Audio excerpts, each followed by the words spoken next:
నమస్తే welcome to Aadan నేను బాపయ్య ప్రస్తుతం తెలంగాణ ఆంధ్రప్రదేశ్లో మాత్రమే కాకుండా దేశవ్యాప్తంగా చాలా సంచలనంగా మాట్లాడుకుంటున్న అంశం ఏదైనా ఉంది అంటే హెచ్సియు ఉదంతం.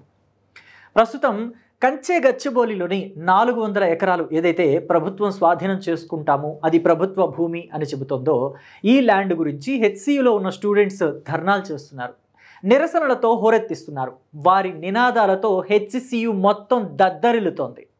హెచ్సియులో క్లాసుల్ని బహిష్కరించి మరి స్టూడెంట్స్ నిరసనలు తెలియజేస్తున్నారు, ప్రభుత్వానికి వ్యతిరేకంగా మాట్లాడుతున్నారు.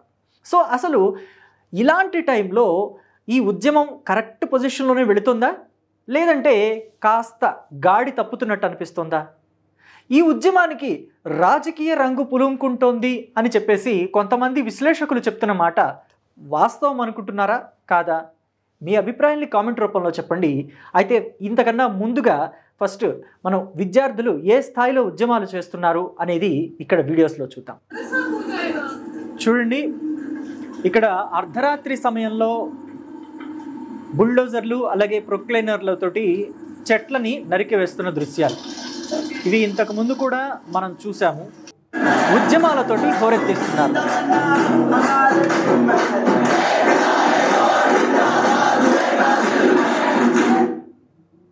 వివిధ రకాల పాటలతోటి విద్యార్థులు హోరెత్తిస్తున్నారు. ఇది కళాశాలల్లో క్లాసులు బహిష్కరించి మరి హెచ్సియు విద్యార్థులు చేస్తున్న ధర్నాలు ఇవి. సో ఇక్కడ చూస్తే పోలీసులు ఎక్కడికక్కడ విద్యార్థుల్ని కట్టడి చేసే క్రమంలో వాళ్ళని తీసుకువెళ్ళి అరెస్టు చేసి దగ్గరలో ఉన్న పోలీస్ స్టేషన్లకి తరలిస్తున్న దృశ్యాలు ఇదంతా చూడండి. వాళ్ళని అరెస్టు చేసినా కానీ వాళ్ళని వ్యాన్ ఎక్కించిన తర్వాత కూడా వాళ్ళు నినాదాలు చేయడం మాత్రం ఎక్కడా ఆపలేదు. ఇది అక్కడి పరిస్థితి. సో ఇలాంటి పరిస్థితి రావటానికి మెయిన్ రీజన్స్ ఏమై ఉంటాయని మీరు అనుకుంటున్నారు? అసలు ఉద్యమం ఇంత ఉధృతంగా సాగుతున్న టైంలో రాజకీయ రంగు ఎలా పులుంకుంది అని మీరు అనుకుంటున్నారు? వీటన్నిటికన్నా ముందు ఆ డీటెయిల్స్ నేను మీకు క్లియర్గా తెలియజేస్తాను. అసలు ఈ ఉద్యమం రావడానికి తప్పెవరిది అని అంటే కనుక ఖచ్చితంగా ముందు ప్రభుత్వానిదనే చెప్పాలి. ఎందుకంటే కాంగ్రెస్ ప్రభుత్వం ఏదైనా డెసిషన్ తీసుకుంది అంటే అది ఖచ్చితంగా ఈ హెచ్సియుతో ముడిపడి ఉంది. కాబట్టి హెచ్సియులోని స్టూడెంట్ యూనియన్ లీడర్స్ని పిలిపించి అలాగే హెచ్సియు కాలేజ్కి సంబంధించి ఏదైతే యూనివర్సిటీ ఉందో ఆ యూనివర్సిటీకి సంబంధించి అధికారులు ఉంటారు, మేనేజ్మెంట్ ఉంటుంది, వాళ్ళని పిలిపించి వాళ్ళతో చర్చించి ఈ 400 ఎకరాలు తీసుకుంటున్నాము, ఇక్కడ ఉన్న వన్యప్రాణుల్ని మేము అటవీ ప్రాంతానికి తరలిస్తాము, ఇక్కడున్న పెద్ద చెట్లు ఏవైతే ఉన్నాయో వాటిని పడగొట్టము, వాటిని వేరే చోట తరలించి నాటిస్తాము, ఇలాంటి ఇన్నోవేటివ్ థాట్స్ తోటి వాళ్ళని ఇంప్రెస్ చేసి ఉంటే గనక ఈ స్థాయిలో ఉద్యమాలు వచ్చుండేవి కాదు. ఒక్కసారిగా ఓవర్ నైట్లో డెసిషన్ తీసుకోవటం, పెద్ద కంపెనీస్కి ఇస్తే ఎక్కడి కార్యాలయాలు ఏర్పాటు చేస్తాయి, ఆ కార్యాలయాల్లో చాలామందికి ఉపాధి అవకాశాలు వస్తాయి, ఇంకా డెవలప్మెంట్ బాగా జరుగుతుంది అని ప్రభుత్వ ఉద్దేశం. ఎస్, ఆఫ్ కోర్స్ అది 100% కరెక్టే. ప్రభుత్వాలు కంపెనీస్కి ల్యాండ్ ఇవ్వకపోయి ఉంటే గనక ఇప్పుడు ఈ హైటెక్ సిటీ ఉండేది కాదు, ఈ సైబరాబాద్ ఉండేది కాదు, ఏవీ ఉండేవి కాదు. చెట్లు పోతాయి, మొక్కలు పోతాయి, పుట్టలు పోతాయి, దాంట్లో ఉన్న పశుపక్షాదులు దెబ్బతింటాయి అని అనుకుంటే అసలు హైదరాబాద్ ఇంత స్థాయిలో డెవలప్ అయి ఉండేది కాదు. కానీ దానికి తగినట్టుగా ప్రభుత్వాలు ఇక్కడ ఒక చెట్టు నరికితే మరో చోట 4 చెట్లు నాటాల్సిన అవసరం కూడా ఉంది.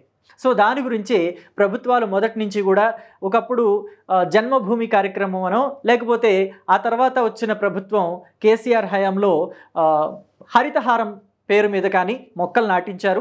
అది 100% మంచి పద్ధతే. కానీ ఇక్కడ డెవలప్మెంట్ని అడ్డుకోవడానికి రాజకీయంగా దాన్ని ఉపయోగించుకోవడానికి కొంతమంది ప్రయత్నిస్తున్నారు. ఆ క్రమంలో స్టూడెంట్స్ ట్రాప్లో పడ్డారు అని చెప్పేసి కొంతమంది విశ్లేషకులు అంటున్నారు. అది ఎంతవరకు కరెక్టు అనేది ఆలోచించాల్సిన అంశమే. అయితే ముందు స్టూడెంట్స్ ట్రాప్లో పడ్డారా లేదా అనేది మాత్రం ఇక్కడ ఆలోచించాల్సిన అంశం. అసలు స్టూడెంట్స్ ప్రభుత్వాల మాటలు నమ్మి ఓట్లు వేశారా లేదా? స్టూడెంట్స్ అంటే ఇక్కడ ఆల్మోస్ట్ డిగ్రీ అండ్ పీజీ చేస్తున్న వాళ్ళే. కాస్తో కూస్తో మనకి లోకజ్ఞానం తెలుసు ఈ స్టేజ్లో ఉండే స్టూడెంట్స్కి. ఈ స్థాయిలో ఉన్న విద్యార్థులకి ప్రభుత్వంలో ఎంత అప్పు ఉంది, ప్రభుత్వం ఎంత అప్పు చేసింది, రాష్ట్రం లోటు బడ్జెట్లో ఉందా, మిగులు బడ్జెట్లో ఉందా అనే విషయాలు కూడా చాలా వరకు చాలామందికి అవగాహన ఉన్న అంశాలే. మరి ఇప్పుడు ఎలక్షన్ టైంలో రాబోయే ప్రభుత్వం మనకి ఇన్ని హామీలు ఇస్తుంది, ఇన్ని నెరవేరుస్తానంటుంది, కానీ రాష్ట్ర బడ్జెట్ చూస్తే లోటు బడ్జెట్లో ఉంది. ఇవన్నీ నెరవేర్చాలంటే రాష్ట్ర ప్రభుత్వం ఎలాంటి నిర్ణయాలు తీసుకుంటుంది అని ఒక్కసారి ఆలోచించుకోలేకపోయారా? సో ఆలోచించుకుని ఉంటే మీరు అటువైపు అడుగు వేసేవాళ్ళు కాదు కదా. సో ఎలా నమ్మారు మీరు? లక్షల కోట్ల అప్పు ఉంది అని చెప్పేసి గతంలో కాంగ్రెస్ పార్టీయే చెప్పింది, బీఆర్ఎస్ హయాంలో అప్పులు చేశారు అని చెప్పేసి. సో మరి బీఆర్ఎస్ పార్టీని నమ్మకుండా కాంగ్రెస్ పార్టీకి ఓటు వేసి గెలిపించుకున్నారు. చాలామంది విద్యార్థులు అసలు నోటిఫికేషన్లు వదలలేదు అని చెప్పేసి ఒక పెద్ద ఎత్తున బీఆర్ఎస్ మీద ఉద్యమంలాగా నిరసనలతో హోరెత్తించిన విద్యార్థులు కాంగ్రెస్ పార్టీని నమ్మి ఓటేశారు. సో వాళ్ళు ఇప్పుడు మరి కంపెనీస్ తీసుకురావాలంటే కంపెనీ వాళ్ళకి చోటు ఇవ్వాలి కదా. సో ఎక్కడ ఇవ్వాలి అనేది డెఫినెట్గా ఆలోచించాల్సిన అంశమే. చెట్లు కొట్టేయాలా వద్దా, వాటిని అంటే ఇంతకుముందు మనం మాట్లాడుకున్నట్టు వాటికి ప్రత్యామ్నాయ మార్గాలు ఏంటి అనేది కూడా ఆలోచించాల్సిన అంశమే. రేవంత్ రెడ్డి గారు మొన్న ఒక అనౌన్స్మెంట్ చేశారు, 2000 ఎకరాల్లో ఎకో పార్క్ నిర్మిస్తాము, ఏర్పాటు చేస్తాము అని చెప్పేసి. సో అలాంటిదేమో కూర్చుని మాట్లాడుకుని ఉంటే మీకు పరిష్కార మార్గం దొరికేది కదా, ఇంత ఉద్యమం చేయాల్సిన అవసరం ఉండేది కాదు కదా. మీ క్లాసుల్ని బహిష్కరించి రోడ్ల మీదకి వచ్చి పోలీసులతో దెబ్బలు తిని అగచాట్లు పడాల్సిన అవసరం ఉండేది కాదు కదా. సో ఇదంతా మీకెందుకు జరిగింది, మిమ్మల్ని ఎవరు వెనకాల రెచ్చగొడుతున్నారు అనేది ఒక్కసారి ఆలోచించుకుంటే సరిపోతుంది, మీకే ఆన్సర్ దొరుకుతుంది డెఫినెట్గా. సో ఇక మూడో అంశానికి వస్తే, ఇక్కడ ఏదైతే ఈ హెచ్సియు విషయంలో చాలామంది ఆవేదన వ్యక్తం చేస్తున్నారు, చెట్లు కొట్టేయద్దు, భవిష్యత్తు తరాలకి ఇవి ఆక్సిజన్ అందించే చెట్లు, వీటిని కొట్టేయటం వల్ల భవిష్యత్తు తరాలు ప్రమాదంలో పడతాయి అని చెప్తున్నారు. అయితే ఇక్కడ హైదరాబాద్లో చూసుకుంటే చాలామంది సినీ ప్రముఖులు కూడా మాట్లాడారు. వాళ్ళందరూ కూడా దీని మీద ఆలోచించాల్సిన అంశమే.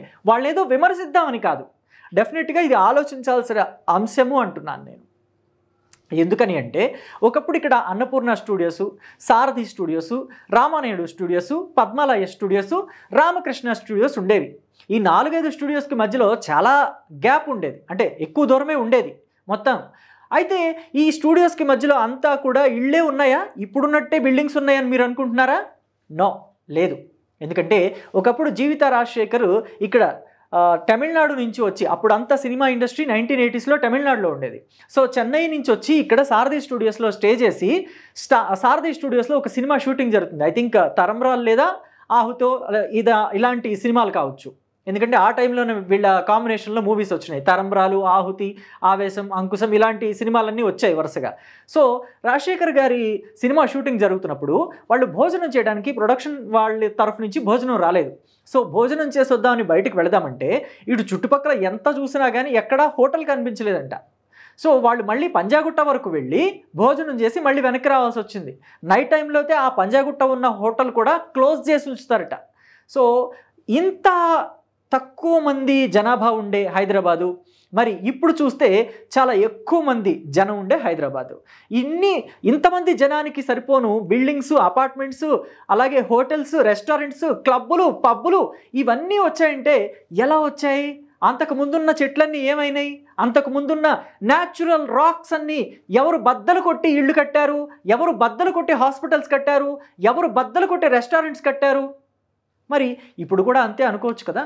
కాకపోతే ప్రభుత్వాన్ని మనం డిమాండ్ చేయాల్సింది ఒకటే, ఈ చెట్లని ఇక్కడి నుంచి నరికేస్తే ఇంకొక చోట నాటించేది ఎప్పుడు, అవి పెరిగేది ఎప్పుడు, అవి ఆక్సిజన్ని ఇచ్చేది ఎప్పుడు? సో అలా కాకుండా నెక్స్ట్ లెవెల్ ఆలోచనలతో ముందుకు రండి. ఫారిన్ కంట్రీస్లో ఒక చోట ఒక ల్యాండ్ను తీసుకోవాలంటే అక్కడ ఉన్న చెట్లని వేరే ప్లేస్కి షిఫ్ట్ చేసి అక్కడ నాటుతారు. సో ఇక్కడున్న చెట్లని వేరే చోటకి షిఫ్ట్ చేసి అక్కడ నాటి, ఇక్కడ మనకి చాలా ప్రదేశాల్లో చెట్లు తక్కువ ఉంటాయి. హైవేల పక్కన నాటించవచ్చు, లేదా ఏదైనా బంజరు భూముల్లో నీళ్ల కాలువలు అవి దగ్గర ఉన్న చోట చూసి నాటించవచ్చు. అలాగే ఇంకొక విషయం ఇక్కడ మెయిన్ చెప్పుకోవాల్సింది, చాలామంది ఇక్కడ జింకలు చనిపోతున్నాయి, జింకలు కూడా బయటకు వచ్చాయి, పారిపోతున్నాయి, వాటి ఆవాసాలు తొలగిపోవటం వల్ల ఇబ్బంది పడుతున్నాయి, నెమళ్ళు ఎక్కువగా నైట్ టైం వీళ్ళు వర్క్ చేస్తున్నప్పుడు హాహాకారాలు వినిపిస్తున్నాయి నెమళ్ళవి అని చెప్పేసి అంటున్నారు. కానీ కొంతమంది ఏమంటున్నారంటే అసలు అది కంప్లీట్లీ మిక్స్డ్, అసలు నెమళ్ళు అక్కడ రాత్రిపూట అంతలాను అరిచింది ఏం లేదు అని చెప్పేసి చెప్తున్నారు. నిజమంతా అబద్ధమెంతో ఇన్వెస్టిగేషన్లో తేలుతుంది. కానీ ఒకవేళ అక్కడ జింకలు, నెమళ్ళు, లేళ్ళు ఉంటే గనక వాటిని షిఫ్ట్ చేయొచ్చు, దగ్గరలో ఉన్న అటవీ ప్రాంతాలకి షిఫ్ట్ చేయొచ్చు. ఇక్కడ అడవిలో ఎలాగైతే అవి ఆవాసాలను ఏర్పరచుకుంటాయో అక్కడ కూడా అంతే ఏర్పరచుకుంటాయి, వాటికి పెద్దగా డిఫరెన్స్ వచ్చేది ఏం ఉండదు. సో వీటి గురించి ప్రభుత్వంతో చర్చించి వాళ్ళ మనసులోని అభిప్రాయాల్ని వెలిబుచ్చి ప్రభుత్వ పెద్దలతో మాట్లాడి వాళ్ళ డిమాండ్స్ని నెరవేర్చుకోవచ్చు. స్టూడెంట్స్ కావచ్చు, లేకపోతే ప్రకృతి ప్రేమికులు కావచ్చు, ఎవరైతే ఉన్నారో వాళ్ళంతా కూడా ప్రభుత్వానికి వాళ్ళ వినతులు చెప్పొచ్చు, వాళ్ళ సలహాలు ఇవ్వచ్చు. అయితే ప్రభుత్వం కూడా ఈ విషయంలో ఎక్కడా కూడా పెద్దగా బయటకు వచ్చి మాట్లాడిన దాఖలాలు లేవు. ఇలా మాట్లాడకపోవటం వల్ల ఏమవుతుందంటే తప్పు ఒప్పుకున్నట్టు అవుతుంది. పైగా ప్రభుత్వం చేసిన అతిపెద్ద తప్పు ఏంటంటే, ఇందాక మనం వీడియో చూసాం, ఆ వీడియోలో నైట్ టైం ప్రొక్లైనర్లతోటి పనులు చేస్తుంది. అంత హడావుడిగా చేయించాల్సిన అవసరం ఏమొచ్చింది? అంత ఆవశ్యకత ఏముంది? నైట్ టైం పనులు చేయించాల్సినంత ఆవశ్యకత, అన్ని ప్రొక్లైనర్లు పెట్టి పనులు చేయించాల్సినంత ఆవశ్యకత ఏమొచ్చింది? సో అది కూడా ఇక్కడ ఆలోచించాల్సిన అంశం. ఇక్కడ మనం చూస్తే ఇంతకుముందు గతంలో కూడా ఆ ఫుటేజ్ వచ్చింది, చాలా ఎక్కువ స్థాయిలోనే ప్రొక్లైనర్లని తీసుకొచ్చి చెట్లన్నింటినీ కూడా, ముళ్ళ కంపలు, చెట్లు అన్నిటినీ కూడా డిమాలిష్ చేస్తూ వెళ్తున్నారు. ఇక్కడ ఆపి ఉన్నాయి ప్రొక్లైనర్లు. ఈ ఫోటో ఇక్కడ పెట్టుంది, ఒక జింక చనిపోతే దాని దగ్గర ఇంకొక వ్యక్తి వచ్చి ఫోటో తీయటం అని చూస్తున్నాం. ఇది ఇక్కడదే అని కూడా నమ్మకం మనకి గట్టిగా చెప్పడానికి లేదు. ఎందుకంటే ఆ ఏరియాలో ఉండేవాళ్ళు చాలామంది కూడా మేము చాలాసార్లు నెమలి అరుపులు, నెమళ్లను చూసిన దాఖలాలు ఉన్నాయి, కానీ జింకల్ని చూసిన దాఖలాలు అయితే మాకు లేవని చెప్తున్నారు. బట్ కొంతమంది మాత్రం అక్కడ స్టూడెంట్స్ మాత్రం అక్కడ జింకలు ఉన్నాయి, దుప్పులు ఉన్నాయి, లేళ్ళు ఉన్నాయి అని చెప్పేసి చెప్తున్నారు. ఎవరి మాట నమ్మాలో కూడా అర్థం కాని పరిస్థితి ఏర్పడింది. ఇక్కడ చూడండి, ప్రొక్లైనర్లు అన్నీ స్టాప్ చేసి అక్కడ పెట్టున్నాయి. ఇది ఇక్కడి ఫోటోనా కాదా అనేది కూడా కొంతమంది నిర్ధారణగా చెప్పలేకపోతున్నారు. కొంతమంది ఏంటంటే వేరే ఏరియాలో ఉన్న ఫొటోస్ని ఇంటర్నెట్లో పెట్టేసి ఇది ఇక్కడవే అని చెప్పేసి చెప్తున్నారని తమ వాదన తాము వినిపిస్తున్నారు. అయితే స్టూడెంట్స్ కూడా ఇక్కడ ఒక అంశాన్ని బాగా గమనించాలి. గత ప్రభుత్వాలు ఇప్పుడు స్టూడెంట్స్ మీద చాలా ప్రేమని ఒలకబోస్తూ ఇక్కడికి వచ్చేసి స్టూడెంట్స్కి మా మద్దతు, హెచ్సియులో నుంచి 1 ఇంచ్ ల్యాండ్ తీసుకున్నా రాబోయేది అధికారంలోకి మేమే, మొత్తం అంతా కూడా వెనక్కి తీసుకుంటాము అని చెప్పేసి కేటీఆర్ గారు చెప్తున్నారు. సో ఒకవేళ అలా తీసుకోవడం తప్పు అని అనుకుంటే కనుక 10 ఏళ్ల మీ పాలనలో ఎన్ని ప్రాజెక్టులకి, ఎంతమందికి మీరు ప్రభుత్వ భూమి ఇచ్చారు? అసలు 1 సెంటు భూమి కూడా మీరు ఇవ్వలేదా? అలా అంటే ఇప్పుడు కాంగ్రెస్ పార్టీ అధికారంలోకి వచ్చింది కాబట్టి, మీకు వ్యతిరేకంగా ఉండే పార్టీ కాబట్టి, మీ మీద పగతోటి మీరు వచ్చేసి ప్రతిపక్షంలో ఉన్నారు, మీ చేతుల అధికారంలో లేదు కాబట్టి వాళ్ళు మీరిచ్చిన ఏవైతే ల్యాండ్స్ ఉన్నాయో అన్నిటినీ వెనక్కి తీసుకుంటే ఎలా ఉంటుంది? అది కరెక్ట్ కాదు కదా. సో ఇలాంటి వ్యాఖ్యల్ని ఎవరు హర్షించరు, ఎవరు ఒప్పుకోరు. సో దయచేసి మీరు ఇన్నోవేటివ్గా ఆలోచించండి. ప్రభుత్వానికి మీరు ఇక్కడ కాదు కదా చదువుకుని వచ్చింది, ఫారెన్లో చదువుకుని వచ్చారు. సో ఫారెన్లో చదువుకుని వచ్చిన మీరు, టెక్నాలజీని అందిపుచ్చుకున్న మీరు చాలా ఇన్నోవేటివ్ థాట్స్ తోటి ముందుకు రావాలి. ప్రభుత్వానికి ఇలా ఆలోచించవచ్చా, కేటీఆర్ గారు ఎంత చక్కగా ఆలోచించారు అని ఆశ్చర్యపోయేంతటి గొప్ప సలహాలు ఇవ్వండి. సో ఎందుకని వీటిని ఇలా రాజకీయానికి వాడుకుంటున్నారు? మీ తెలివితేటల్ని అర్థం కావట్లేదు చూసే ప్రజలకు కూడా.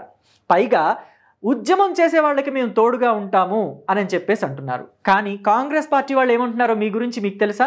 గతంలో మీరు ఉద్యమకారుల్ని, అంటే ముఖ్యంగా విశ్వవిద్యాలయాల్లో ఉండే స్టూడెంట్స్ ఉద్యమాలని మీరు వాడుకొని మీరు అధికారంలోకి వచ్చారే తప్ప వాళ్ళల్లో ఎవ్వరికీ పదవులు ఇవ్వలేదు అనే అపవాదు మీ మీద ఇంకా ఉంది. కాంగ్రెస్ పార్టీ వాళ్ళు ఇంకా దాన్ని వాడుతున్నారు. సో ఇప్పటికీ మీరు దాని నుంచి బయటకు రావాలంటే స్టూడెంట్స్కి మద్దతుగా నిలబడండి. అది ఎవరు అంటే అబ్జెక్ట్ చేసే అంశం కాదు, కానీ స్టూడెంట్స్కి మద్దతుగా నిలబడుతూనే ప్రభుత్వానికి మీ స్థాయిలో సూచనలు ఇవ్వండి. మీ స్థాయిని తగ్గించుకోవద్దు. మీ స్థాయి వేరే స్థాయి. సో డెఫినెట్గా మీరు ఆ స్థాయిలో సలహాలు కనుక ఇస్తే డెఫినెట్గా మీరు అంటున్నట్టు 3.5 ఏళ్ల తర్వాత మరి వస్తారా రారా, మీకు ప్రజలు మద్దతు ఇస్తారా ఇవ్వరా అనేది చూసుకోవచ్చు. సో ఇంకొక అంశం ఏంటంటే ఇక్కడ బాగా ఆలోచించాల్సిన అంశం, ప్రజలు కూడా ఆలోచించి తీర్పు చెప్పాల్సిన అంశం వచ్చే ఎన్నికల్లో.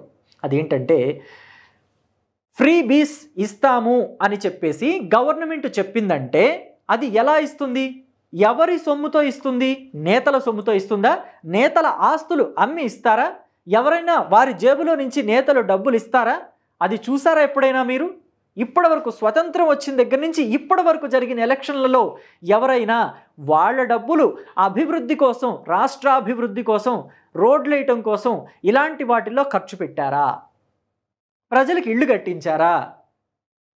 ఇలాంటివి ఏమన్నా చేశారా? ప్రజలకి వైద్యం ఏమన్నా అందించారా? ప్రజలకి ఏమన్నా చదువు చెప్పించారా? ఇలాంటి వాళ్ళు ఎవరన్నా ఉంటే ఒక్క 0.5% ఉంటారేమో. పూర్తి స్థాయిలో అసలు ముఖ్యమంత్రిగా బాధ్యతలు చేపట్టిన వాళ్ళు ఎవరైనా సరే పూర్తి స్థాయిలో తమ సొమ్ముతోటి ఎవరైనా అభివృద్ధి కార్యక్రమాలు చేసిన వాళ్ళు ఉన్నారా? చెయ్యరు, చేయలేరు కూడా. చేసే అంత సాధ్యం కూడా ఉండదు. పైగా ఇంకొక అంశం ఏంటంటే ఇక్కడ వాళ్ళు ఖర్చు పెట్టేదంతా మన డబ్బులే, ప్రజల సొమ్మే. అంటే ఆ రాష్ట్రం మీద తెచ్చిన అప్పులని తీర్చడానికి ఆ రాష్ట్ర ప్రజల మీదే ట్యాక్సెస్ వేస్తారు. సో ఆలోచించి ఓటెయ్యి ఓటరు అని చెప్పేసి చాలామంది చెప్పేది ఇందుకే. ఓటు వేసేటప్పుడు వాళ్ళు మన కులమా, మన మతమా, మన సామాజిక వర్గమా, లేకపోతే మనకి బంధువా, మనకి స్నేహితుడా అనేది చూడకుండా వాళ్ళు ఏం చెప్తున్నారు, వాళ్ళు ఏ అభివృద్ధి చేస్తానంటున్నారు, మనకి ఏం లాభం ఉంటుంది, రాష్ట్రానికి ఏం లాభం ఉంటుంది అని చూసుకునేది ఓటేస్తే డెఫినెట్గా ఇటువంటి కష్టాలు రాకుండా ఉంటాయి, ఇటువంటి ఇబ్బందులు తలెత్తకుండా ఉంటాయి. ఈ అంశం మీద మీరేమనుకుంటున్నారు?